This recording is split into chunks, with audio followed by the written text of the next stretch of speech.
দোকানে একটা চা দাও তো। একটা চা বানাও আমার জন্য, আদা দিও, এলাচি দিও। ওগো লোকটা চা খেয়ে গেলে 4 পয়সাটা দিয়ে যাও।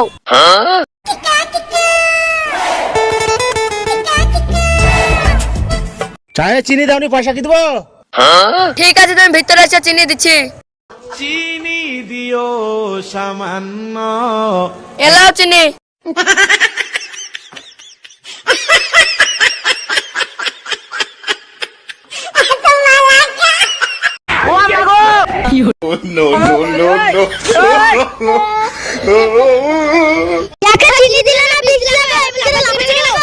लेकिन ये साला कर क्या रहा है यहाँ पे? কি হলো গো, তুমি ওখানে করছো? তোমার চা চিনি খেয়ে কি হলো? চাটা আগে খেলাম তো, চিনিটা পরে খেলাম, তাই মিস করছিলাম।